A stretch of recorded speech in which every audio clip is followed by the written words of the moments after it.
इस समय हम सिद्धार्थनगर जनपद के सोनगढ़ कस्बे में हैं और कल चूंकि पथ संचलन का कार्यक्रम पूरी तरह से तैयारी बना ली गई है। आज डीएम और एसपी महोदय का फ्लैग मार्च भी कस्बे में हुआ था।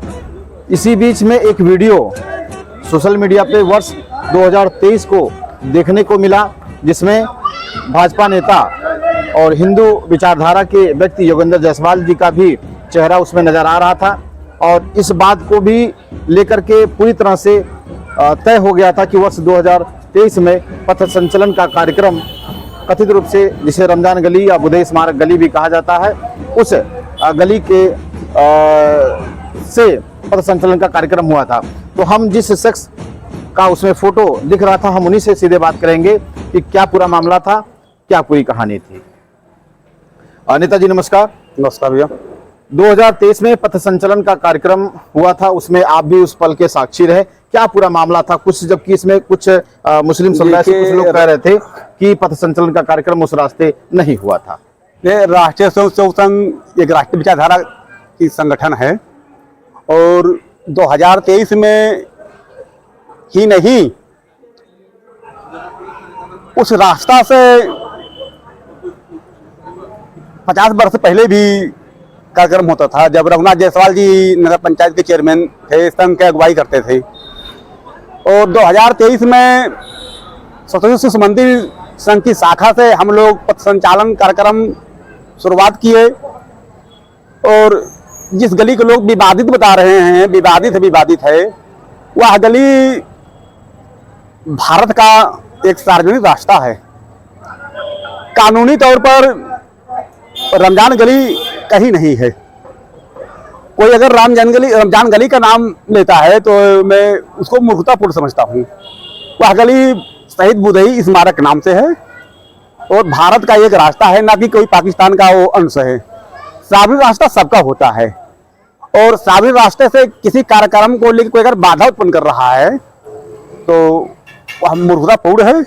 2023 में एसएचओ हमको याद आ गए, श्री पंकज कुमार पांडे जी एसएचओ सोनगढ़ के थे।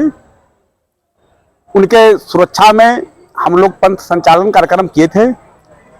उस गली से मैं स्वयं चला हूँ, जो वीडियो बता रहे मेरा मिला हुआ, तो मैं उस गली से चला हूँ और उस गली से पुनः जाएंगे, क्योंकि वह गली किसी पाकिस्तानी विरासत का अंश नहीं है।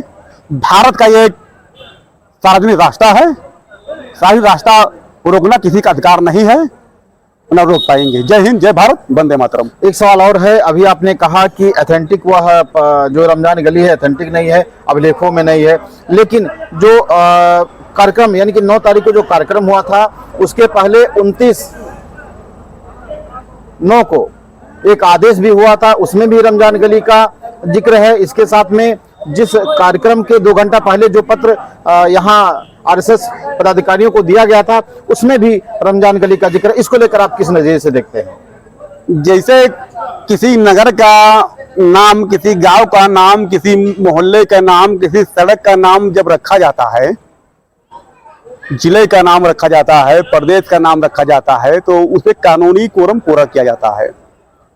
और यदि जिला अधिकारी महोदय के किसी अभिलेख में कानूनी कोरम पूरा कर करके उस गली का नाम रमजान गली नहीं रखा गया है, तो वह मनगढ़ंत तरीके से रखा गया है, उसको हम खंडित करते हैं। तो यानी कि वहाँ जो बुधई स्मारक स्थल के नाम से बोर्ड नगर पंचायत द्वारा लगाया गया है, वह सही है और हम शहीद बुधई स्मारक के नाम से जानेंगे और भारत का एक सार्वजनिक रास्ता जानेंगे कि हमारे भारत का एक सार्वजनिक रास्ता है।